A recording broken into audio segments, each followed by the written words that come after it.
So previous వీడియోలో మనం requisites of valid meeting లో ప్రాపర్లీ కన్వీన్డ్ గురించి చూసుకుంటే అందులో చైర్మన్, రైట్, అలాగే క్వారం అని చెప్పుకున్నాం, రైట్. సో క్వారం లో మెంబర్స్ పర్సనల్లీ ప్రెసెంట్, రైట్, అందులో రిప్రజెంటేటివ్ గురించి చెప్పుకున్నాం. అక్కడ నేను అడిగిన క్వశ్చన్ ఏంటి అంటే, సో ఒక కంపెనీ 1000 కంటే మెంబర్స్ తక్కువ ఉంది, రైట్. ఒక కంపెనీ ఏమో number of members personally present 4 గా పెట్టుకుంది, ఇంకో కంపెనీ 10 గా పెట్టుకుంది అనుకున్నాం. ఏది కరెక్ట్ అవుతుంది అని అనుకున్నాం, రైట్. సో నేను మీకు ఇందాక చెప్పినట్టు మనం యాక్ట్ ని స్ట్రింజింగ్ చేసుకోవచ్చు, అందుకనే యాక్ట్ ని డైల్యూట్ చేయడం కుదరదు. సో కంపెనీ ఏ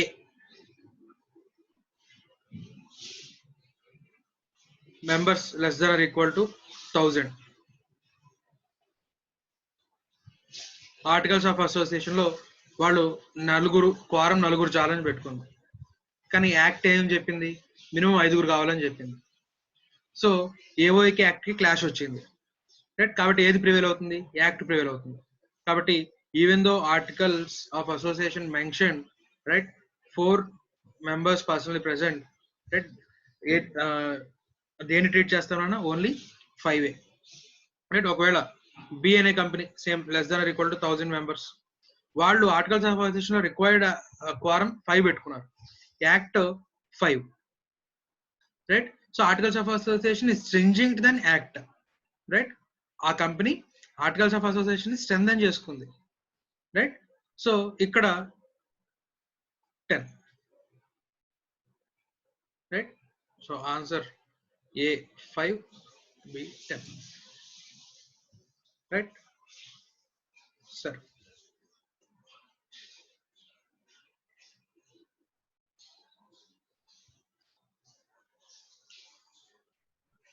so properly convened,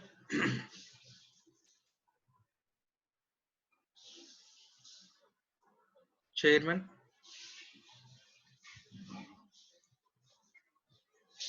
quorum,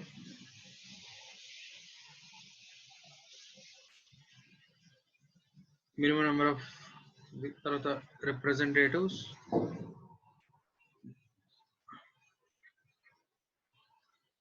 proxy.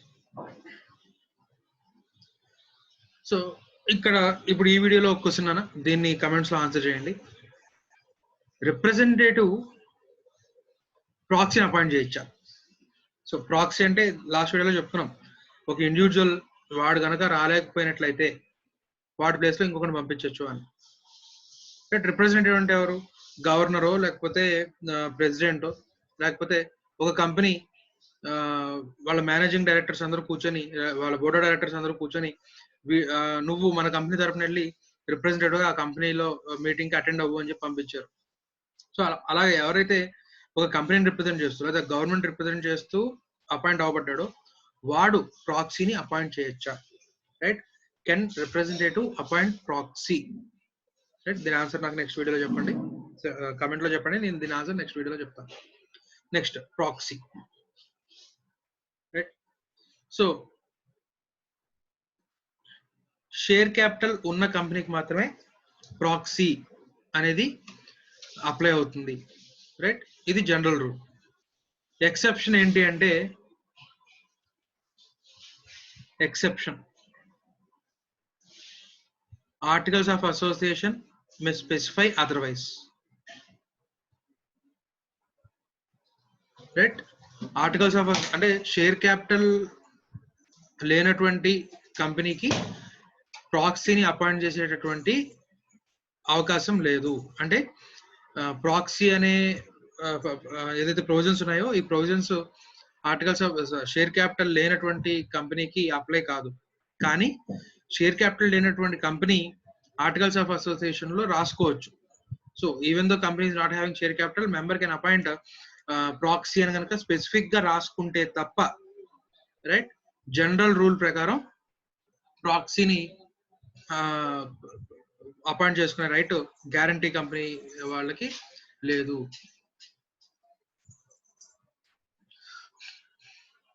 Right. So general rule, share capital ఉన్న కంపెనీకి మాత్రమే ప్రాక్సీని అపాయింట్ చేసుకోవడానికి కుదురుతుంది.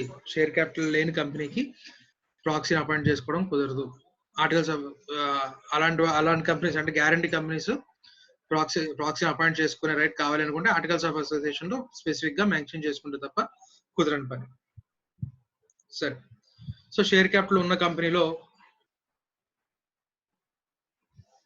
ఇండివిజువల్ ఎవరైతే ఉన్నాడో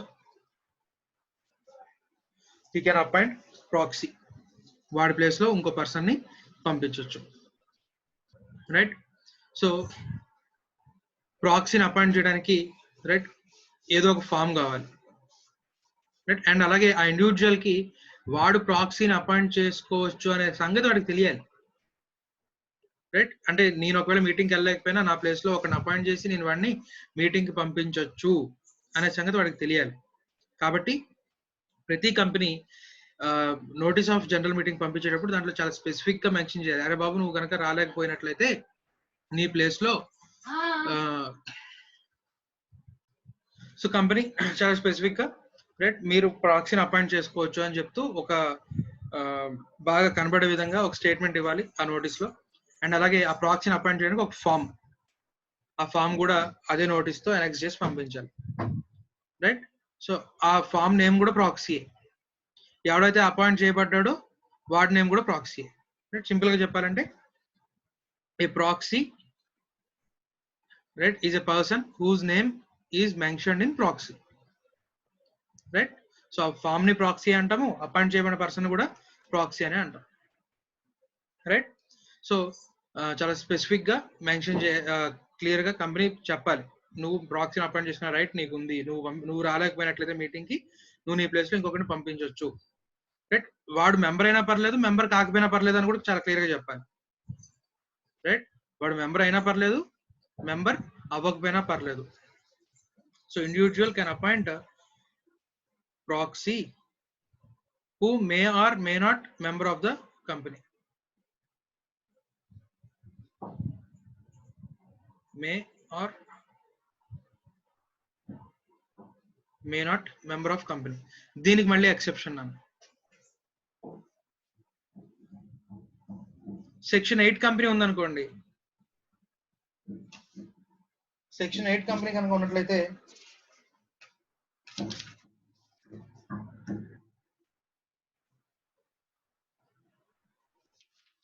సెక్షన్ 8 కంపెనీ ఉండే కనుక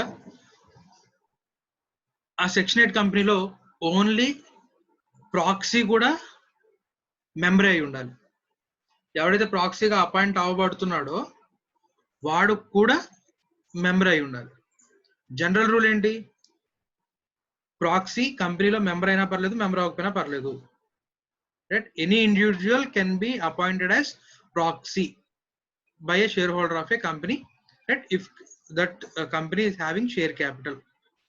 ఒకవేళ గ్యారంటీ కంపెనీ అంటే కనుక ఆర్టికల్స్ ఆఫ్ అసోసియేషన్ లో ప్రొవిజన్ ఉంటే member of guarantee company can also appoint proxy. Right, so proxy A person పర్లేదు, కంపెనీలో మెంబర్ అవ్వచ్చు, మెంబర్ అవ్వకపోవచ్చు. కానీ సెక్షన్ 8 కంపెనీ అయి ఉంటే కనుక అపాయింట్ అవ్వబడే ప్రాక్సీ కూడా మెంబర్ ఆఫ్ ద కంపెనీ అయి ఉండాలి. రైట్, సో జనరల్ రూల్ ఏంటి, any person can be appointed as proxy.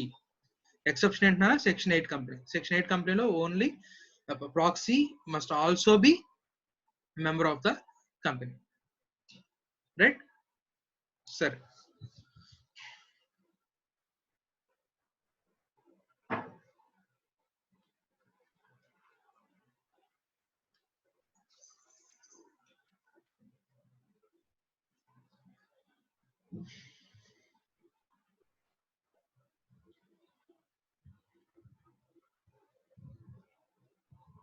Proxy form లో మెంబర్ ఆ ప్రాక్సీ నేమ్ రాసి, ఎవరినైతే ప్రాక్సీగా అపాయింట్ చేస్తున్నాడో రాసి సైన్ చేసి రైట్ వాడికి ఇస్తాడు, అరే బాబు నువ్వే ప్రాక్సీ అని చెప్పి. రైట్, అయితే నాన్న ఇక్కడ ప్రాక్సీకి ఉండే రైట్స్, డ్యూటీస్ అంటే వాడికి ఉండేటటువంటి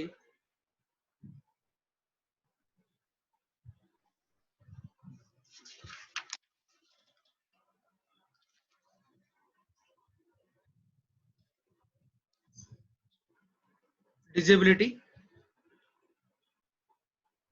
రైట్స్ చూద్దాం. సో డిజబిలిటీస్ లో first the proxy cannot be counted for quorum. మనం మెంబర్స్ పర్సనల్ ప్రెసెంట్ అన్నాం. మెంబర్స్ పర్సనల్ ప్రెసెంట్ అంటే ఇంక్లూడ్స్ రిప్రజెంటేటివ్ మనం క్వారం గా కౌంట్ చేయొచ్చు, కానీ ప్రాక్సీని క్వారం గా కౌంట్ చేయకూడదు. రైట్. అలాగే మెంబర్స్ జనరల్ మీటింగ్ లో మాట్లాడొచ్చున్నాను, చైర్మన్ కి నోటీస్ ఇచ్చి నేను దీని మీద క్వశ్చన్ అడగాలనుకుంటున్నాను, దీని మీద నాకు క్లారిఫికేషన్ కావాలి అని చెప్పి మెంబర్ మాట్లాడొచ్చు, ప్రాక్సీ మాట్లాడకూడదు.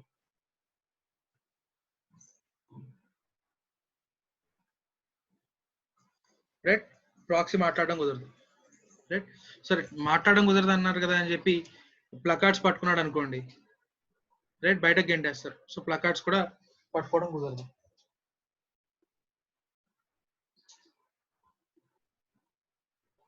అండ్ అలాగే ఓట్ బై షోయింగ్ హ్యాండ్స్ కూడా కుదరదు. రైట్. ఏదైనా రెజల్యూషన్ పాస్ అవుతుంది by showing of hands, proxy చేయెత్తకూడదు. ప్రాక్సీ చేయెత్తే రైట్ లేదు, అంటే ఓటింగ్ వేసే రైట్ లేదు. సరే, మరి వాడు మీటింగ్కి వెళ్ళి ఏం లాభం మన తరపున వెళ్ళి, రైట్, మీటింగ్ లో పెట్టే జీడిపప్పులు బిస్కెట్లు తినడానికి అంటే, రైట్, రైట్స్ లో చూద్దాం. Right. So disabilities of proxy ఏంటన్నా, వాడిని క్వారం గా కౌంట్ చేయకూడదు, వాడికి మీటింగ్ లో మాట్లాడే అధికారం లేదు. రైట్. అలాగే voting by showing of hands లో కూడా వాడు పార్టిసిపేట్ చేయడానికి కుదరదు. రైట్. సార్ మీటింగ్ లో మరి బోర్డు అంతమంది కూర్చొని ఉంటారు కదా, చేతులు ఎత్తినప్పుడు వాడు ప్రాక్సీ ఆ మెంబరా ఏంటి ఎలా తెలుస్తుంది? ప్రిఫరెన్స్ షేర్ హోల్డర్స్ రావచ్చు అంటున్నారు మీటింగ్ కి, ప్రిఫరెన్స్ షేర్ హోల్డర్ కి నోటీస్ వెళ్ళొచ్చు, వాడు మీటింగ్ కూడా అటెండ్ కావచ్చు. రైట్. మరి ప్రాక్సీస్ వస్తున్నారు, మెంబర్స్ వస్తున్నారు, రైట్, ఇంతమంది వస్తున్నారు కదా, మరి వీళ్ళలో ఎవరేంటి అనేది ఎలా తెలుస్తుంది? రైట్. మన డైరెక్టర్స్ కన్నింగ్ కదా, రైట్. ఒక మీటింగ్ హాల్లో ఒక 50 మందిని 100 మందిని కూర్చోబెట్టేశారు. రైట్. బయట తిరిగే ఖాళీగా తిరిగే వాళ్ళందరికీ, రైట్, నీకు బిర్యానీ పెడతాను రారా బాబు అని చెప్పి, రైట్, 100 ఇచ్చి బిర్యానీ పెడతానని చెప్పి తీసుకొచ్చి మీటింగ్ హాల్ మొత్తాన్ని నింపేశారు. మీరు చేయాల్సిన పని ఏంటంటే, స్టేజ్ మీద నుంచి మా చైర్మన్ ఏదైనా రెజల్యూషన్ కోసం, రైట్, చేతులు ఎత్తండి కౌంట్ చేసుకుంటాను అన్నప్పుడల్లా మీరు చేతులు ఎత్తేయడం, రైట్, చేతులు ఎత్తితే రెజల్యూషన్ పాస్ అవుతుంది అని చెప్పి, రైట్, అలా ఎక్కువ మందిని కూర్చోబెట్టారు అనుకోండి, మెంబర్స్ కి పరిచయం ఉండదు. ఓకే, పక్కనోడు కూడా మెంబర్ ఏమోలే, ఆడు కూడా మెంబర్ ఏమోలే అనుకుంటాడు. రైట్. సో మరి ఇలాంటివి జరగడానికి అవకాశం ఉంది. ఒకవేళ పోనీ డైరెక్టర్లు మంచోళ్లే, రైట్, ఇలాగ voting by showing of hands ఎత్తినప్పుడల్లా, రైట్, ప్రాక్సీ చేతులు ఎత్తారేమో చూసుకుంటూ వాళ్ళందరినీ తిమ్మడం కష్టం.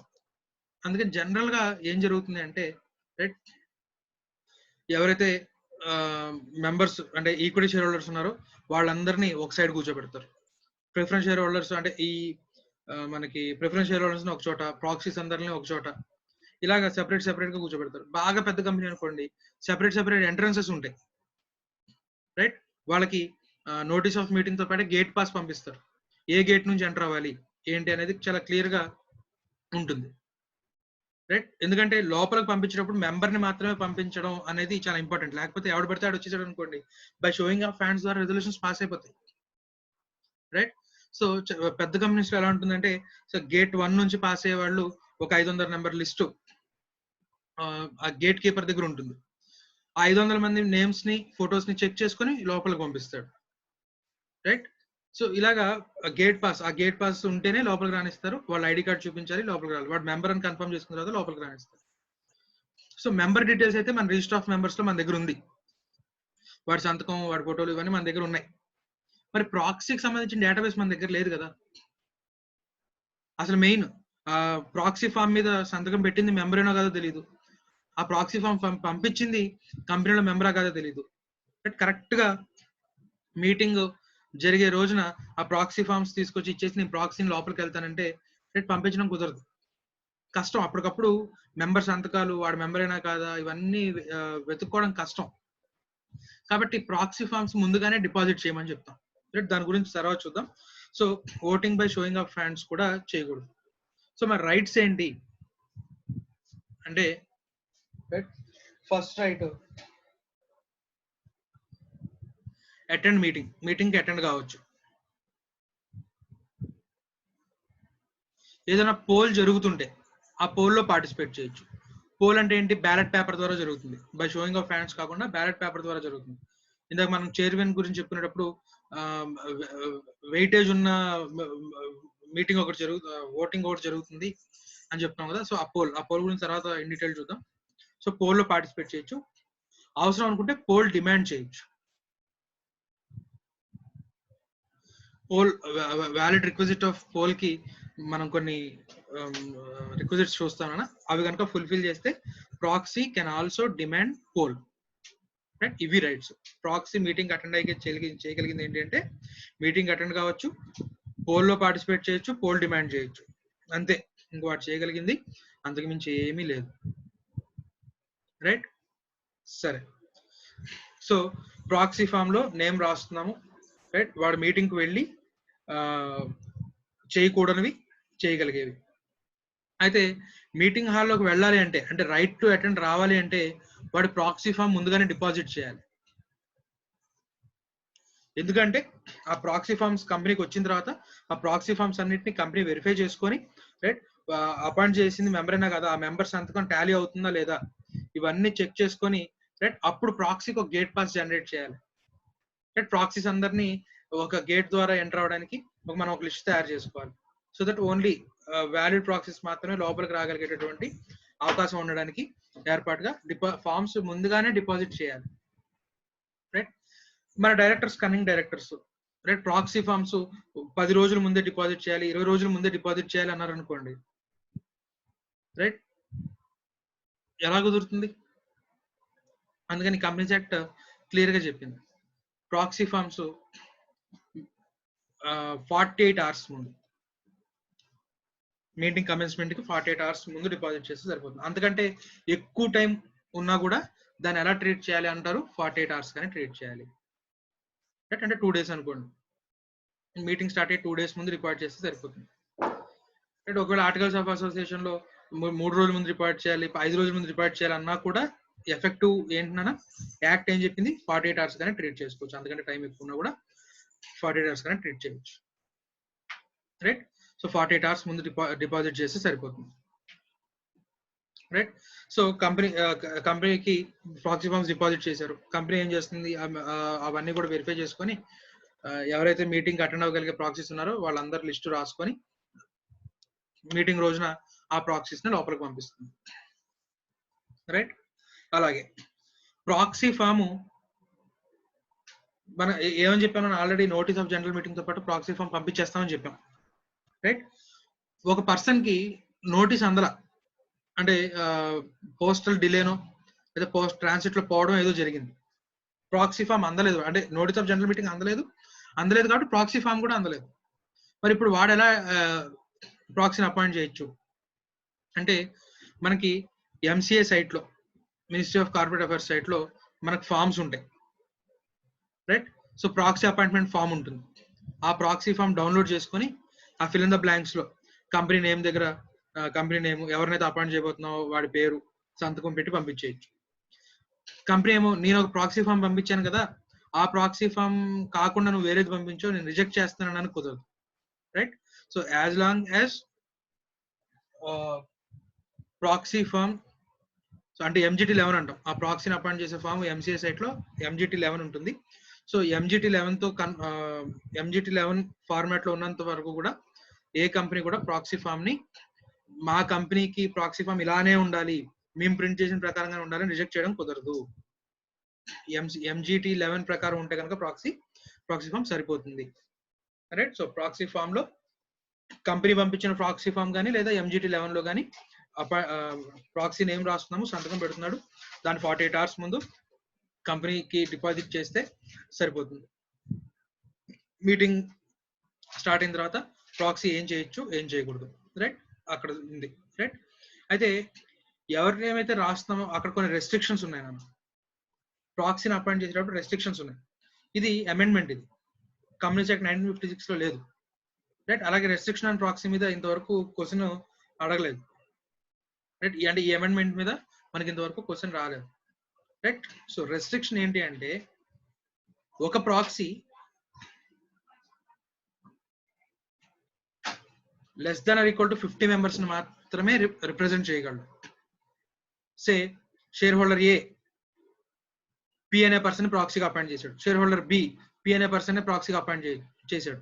సో అంటే ఒక ప్రాక్సీ ఎంతమంది తరపున అయినా సరే ప్రాక్సీగా అపాయింట్ అవ్వచ్చు అన్నట్టుగా ఉండేది పాత కంపెనీస్ యాక్ట్ లో. కానీ కొత్త కంపెనీస్ యాక్ట్ లో ఏంటంటే ఒక person more than 50 proxy forms hold చేయలేడు, or 10% of paid up share capital. ఒక 20 మంది తరపున ప్రాక్సీ ఫార్మ్స్ హోల్డ్ చేశాడు, అప్పటికే 10% అయిపోయింది. ఇంకో కొత్త ప్రాక్సీ ఫామ్ తీసుకోగలడా? రైట్, తీసుకోలేడు. లేదు, 50 మంది ద్వారా ప్రాక్సీ ఫామ్ 50 మంది ప్రాక్సీ ఫార్మ్స్ తీసుకున్నాడు, రైట్. కానీ షేర్ హోల్డింగ్, ఆ కలెక్టివ్ షేర్ హోల్డింగ్, ఆ 50 మంది కలిపి కలెక్టివ్ షేర్ హోల్డింగ్ 3%. 51% నుంచి ప్రాక్సీ ఫామ్ మళ్ళీ తీసుకోగలడా? లేదు, తీసుకోలేడు, right. So restriction on proxy ఏంటి అంటే ఓన్లీ 50 మంది అంతకు లేదా అంతకంటే తక్కువ మందిని మాత్రమే రిప్రజెంట్ అవుతూ ఒక పర్సన్ రాగలడు ప్రాక్సీగా, రైట్. అలాగే పేడ్ అప్ షేర్ క్యాపిటల్ మాక్సిమం 10%. సే ఏ అనే పర్సన్ కి 15% షేర్ హోల్డింగ్ ఉంది కంపెనీలో, వాడు పి అనే పర్సన్ ని ప్రాక్సీగా అపాయింట్ చేశాడు. సో అంటే ఇప్పుడు పి అనేవాడు ఏ తరఫున ప్రాక్సీగా వెళ్తున్నాడు, బి అనే పర్సన్ కూడా పిని అపాయింట్ చేద్దాం అనుకుంటున్నాడు. కుదురుతుందా? కుదరదు, ఎందుకంటే ఆల్రెడీ హీఈస్ హోల్డింగ్ 15%. సో అలా ఒక ఇండివిజువల్ కి షేర్ హోల్డింగ్ మోర్ దాన్ 10% ఉండి, రైట్, వాడు ఒక ప్రాక్సీని అపాయింట్ చేద్దాం అనుకుంటే కనుక ఈ రెస్ట్రిక్షన్ అప్లై కాదు. ఈ 10% పేడ్ అప్ షేర్ క్యాపిటల్ అనేది ఓన్లీ కరెక్టివ్ పర్సన్స్ ప్రాక్సీగా అపాయింట్ అవుతున్నప్పుడు మాత్రమే అప్లై అవుతుంది తప్ప ఒక ఇండివిజువల్ ఒక షేర్ హోల్డర్ కి 30% 40% షేర్ హోల్డింగ్ ఉంది, రైట్.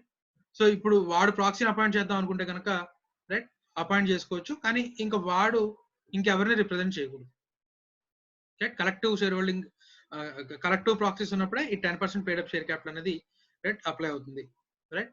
సో ఇది రెస్ట్రిక్షన్ ఆన్ ప్రాక్సీస్.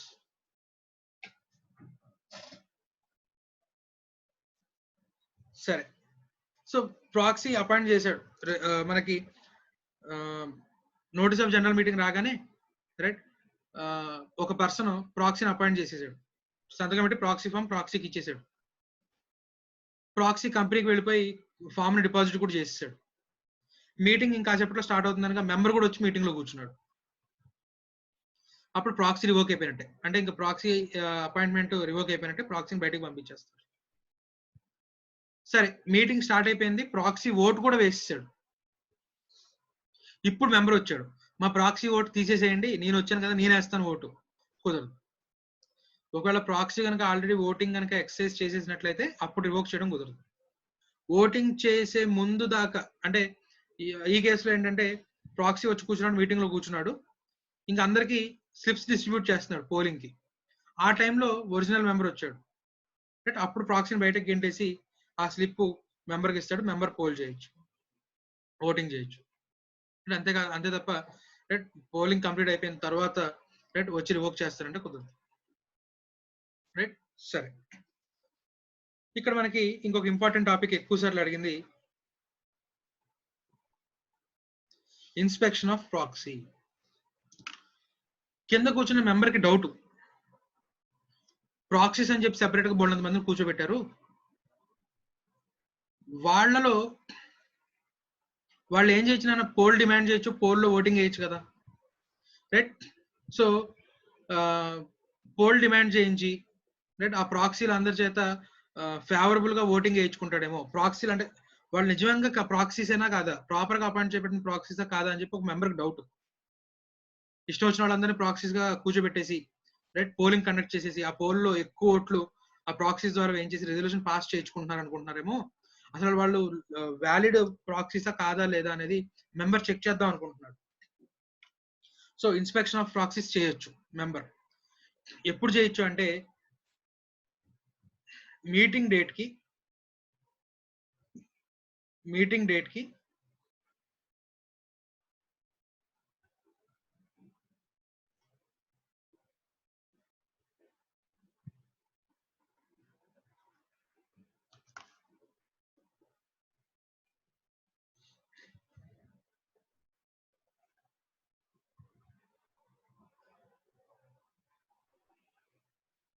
3 days ముందు నోటీస్ ఇవ్వాలి. నేను ప్రాక్సీ ఫార్మ్స్ ని ఇన్స్పెక్ట్ చేద్దాం అనుకుంటున్నాను అని చెప్పి 3 days ముందు కంపెనీకి నోటీస్ ఇవ్వాలి. మీటింగ్ కమెన్స్మెంట్ అయ్యే 3 days ముందు కంపెనీకి నోటీస్ ఇవ్వాలి. రైట్,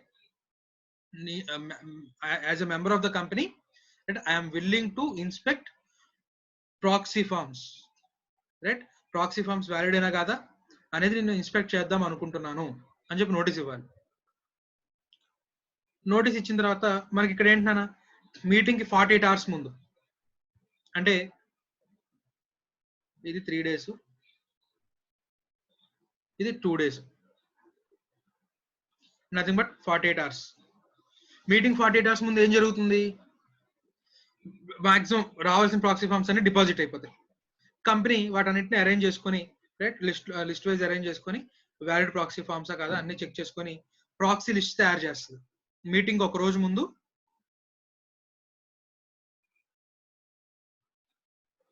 1 day ముందు లిస్ట్ ఆఫ్ ప్రాక్సీస్ తయారు చేసుకొని కూర్చుంటుంది. ఎందుకంటే ఆ లిస్ట్ తయారైతేనే కదా ప్రాక్సీస్ కి సెపరేట్ గేట్ పెట్టి అక్కడ ఒక ఈ లిస్ట్ పెట్టి ఈ లిస్ట్ లో ఉన్న వాళ్ళని లోపలికి పంపించి ఐడి కార్డ్ చూసి అని చెప్పి గేట్ కీపర్ చెప్పాలి కదా. సో అందుకని మీటింగ్ ఒక రోజు ముందు ఏం చేస్తుంది? ప్రాక్సీ లిస్ట్ తయారు చేస్తుంది. కాబట్టి నోటీస్ ఇచ్చిన పర్సన్ ఎవరైతే ఉన్నాడో వాడు ప్రాక్సీస్ ఇన్స్పెక్షన్ ఎప్పటి నుంచి చేయొచ్చు అంటే కనుక మీటింగ్ కి 24 hours ముందు నుంచి స్టార్ట్ అయ్యి మీటింగ్ కంక్లూడ్ అయ్యే లోపు ఎప్పుడైనా సరే ఇన్స్పెక్ట్ చేయొచ్చు. Without giving notice proxy forms inspect చేయొచ్చా? కుదరదు. ఎవరైతే నోటీస్ ఇచ్చారో ప్రాక్సీ ఫార్మ్స్ ఇన్స్పెక్ట్ చేయడానికి మీటింగ్ కి 3 రోజుల ముందు ఎవరైతే నోటీస్ ఇచ్చారో వాళ్ళు మాత్రమే ప్రాక్సీస్ ని ఇన్స్పెక్ట్ చేయగలరు. ఎప్పుడు ఇన్స్పెక్ట్ చేయగలరు? మీటింగ్ కి 24 hours ముందు నుంచి మొదలు పెట్టుకొని మీటింగ్ కంక్లూడ్ అయిపోయే లోపు ఎప్పుడైనా సరే ప్రాక్సీస్ ని ఇన్స్పెక్ట్ చేయొచ్చు. ఆ ఇన్స్పెక్షన్ కూడా డ్యూరింగ్ బిజినెస్ అవర్స్ మాత్రమే ఇన్స్పెక్షన్ చేయగలరు. అర్ధరాత్రి వెళ్ళి తలుపు కొట్టి నీ ప్రాక్సీ ఫార్మ్స్ ని చెక్ చేయాలి అంటే కుదరదు. Right, only during the business hours, that to meeting commence అయ్యే 24 hours ముందు నుంచి మొదలుకుంటే మీటింగ్ కంక్లూడ్ అయిపోయి ఎప్పుడైనా సరే ప్రాక్సీ ఫార్మ్స్ ని ఇన్స్పెక్ట్ చేసుకోవచ్చు. మీటింగ్ స్టార్ట్ అయిపోయింది, మీటింగ్ స్టార్ట్ అయిపోయిన తర్వాత డౌట్ వచ్చింది వీడికి, అప్పటికప్పుడు వెళ్ళి కూడా చెక్ చేసుకోవచ్చు. రైట్, సో ఇది మనకి ప్రాక్సీకి సంబంధించింది. ప్రాక్సీని క్వారం కి కౌంట్ చేయకూడదు. రైట్, దీని మీద ప్రాక్టికల్ క్వశ్చన్స్ ఏవైతే ఉన్నాయో ఆ ప్రాక్టికల్ క్వశ్చన్స్ చేయండి అన్న. రైట్, మీకు క్లారిటీ వస్తుంది. డౌట్ ఏమైనా ఉంటే కనుక డౌట్ సెషన్ పెట్టుకుందాము. రైట్, వాట్సాప్ లో మీ లేదా కమెంట్స్ లో మీ డౌట్స్ పెట్టండి. నేను అడిగిన క్వశ్చన్ కి ఆన్సర్ పెడుతూ మీకు డౌట్స్ ఏమైనా ఉంటే కనుక రైట్ క్వశ్చన్ అడగండి, లేదా డౌట్స్ ఎక్కువ ఉంటే కనుక ఒక సెషన్ పెట్టేసుకుందాం. రైట్.